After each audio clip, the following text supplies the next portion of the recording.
Ninguém te entenderia e você seria incoerente se você fosse um bombeiro que se sentisse miserável cada vez que houvesse um incêndio e que se vitimizasse e evitasse o fogo e reclamasse a respeito disso com as outras pessoas. Não que você deseje incêndios, mas enfrentá-los e apagá-los é o que você foi treinado para fazer, e mais do que isso, é o que você se dispôs a fazer.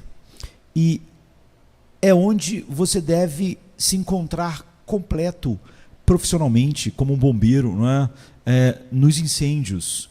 E também como ser humano, já que essa é a sua profissão, apagando incêndios. É onde você deve estar. Você nunca foge de incêndios.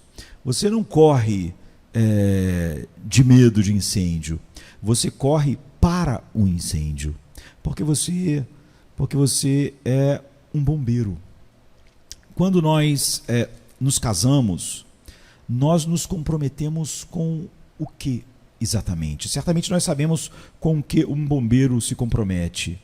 Nós nos comprometemos com o que quando casamos? Não existe um nível mais profundo de amizade do que o que deve haver entre cônjuges. E a Bíblia diz, por exemplo, de um amigo, assim, o amigo ama em todos os momentos e na adversidade é um irmão, em Provérbios 17. Então, é assim, amiga e irmã no sentido mais profundo que a Bíblia fala sobre cônjuges. Nós podíamos olhar isso em vários lugares. Por exemplo, em Cantares, é dito assim: você fez disparar o meu coração, minha irmã, minha noiva. Fez disparar o meu coração com um simples olhar, com uma simples joia dos seus colares. Cantares 4:9. Ou quão deliciosas são as suas carícias, minha irmã, minha noiva. Suas carícias são mais agradáveis que o vinho, e a fragrância do seu perfume supera o de qualquer especiarias, que é o verso 10. O verso 12 desse mesmo capítulo diz: você é um jardim fechado, minha irmã, minha noiva. Você é uma nascente fechada. Você é uma fonte selada. E a Bíblia diz tão mais, não é? E sempre indo nessa mesma direção. Ele diz, a Bíblia diz: eu estava quase dormindo, mas o meu coração estava acordado. Escutem, o meu amado está batendo. Abra minha porta, minha irmã, minha querida, minha pomba, minha mulher ideal. Cantares 5:2. E se nós voltarmos para Provérbios, né? O amigo ama em todos os momentos. Na adversidade é um irmão, né? Que é Provérbios 17. Então, quando casamos, nos comprometemos com a adversidade. Estar lá sempre. Em todas as adversidades, nós vamos estar lá. Se é verdade que um irmão é nascido na adversidade, é verdade muito mais profunda que um esposo e esposa é casado por e para e com a adversidade. Então, ao me casar, eu sou o amigo mais próximo da minha esposa ou do meu esposo.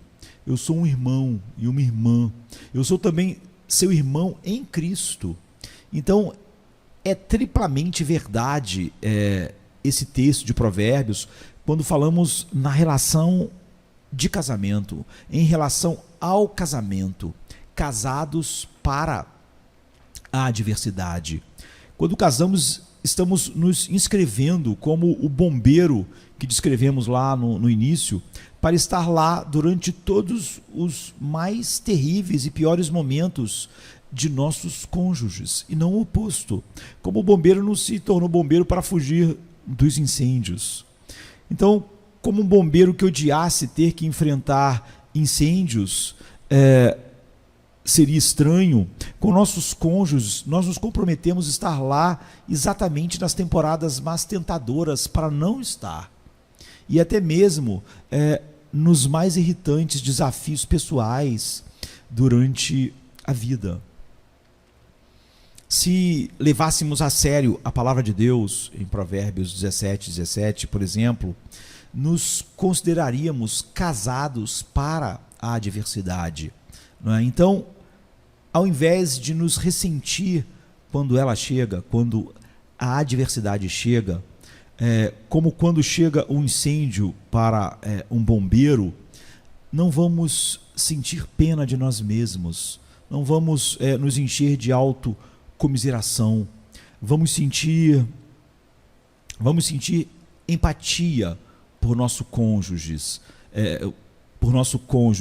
veremos sempre a adversidade como um chamado à ação, como o incêndio é um chamado à ação para o bombeiro, não é?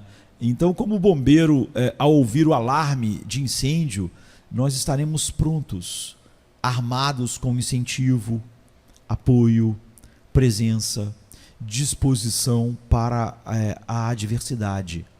Então, imagine esposas tendo que enfrentar um longo período de desemprego do esposo, do marido, ou o embaraço social de alguma forma que vem disso, ou ele lutando por causa disso com tristeza ou desânimo. Uma mulher forte na fé e comprometida com Deus em amor, que casou para a adversidade, ela dirá a si mesma: eu nasci para isso.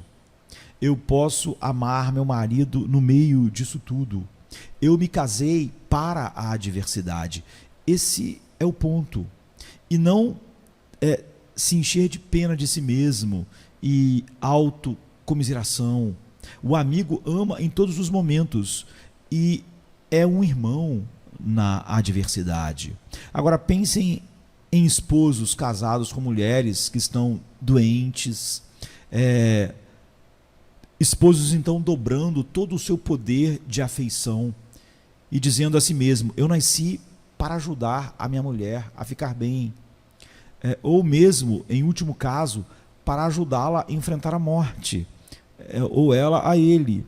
E se o esposo descobre, por exemplo, que casou com uma mulher que foi sexualmente ferida e precisa de compreensão, cuidados especiais e paciência, e este esposo se torna um homem muito mais preocupado com a cura da sua esposa, com a saúde e bem-estar da sua esposa, do que com a sua própria satisfação nessa área da sua vida. Então, essa é a realidade. Pense num esposo que é casado com uma mulher super talentosa, que o ultrapassa em sua carreira grandemente, em negócios, em capacidade de ganhar dinheiro.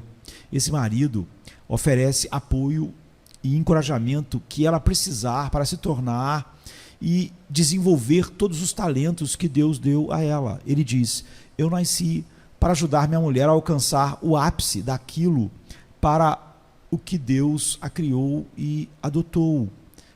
Então você vê, não importa a situação, num extremo ou no outro, maridos cristãos, na verdade cônjuges cristãos, tomam essa verdade bíblica, da Bíblia, não é? Marido e mulher, em vez de sentir pena de si mesmo e pensar em suas próprias necessidades, em longas adversidades, ele ou ela diz: eu posso e quero fazer isso.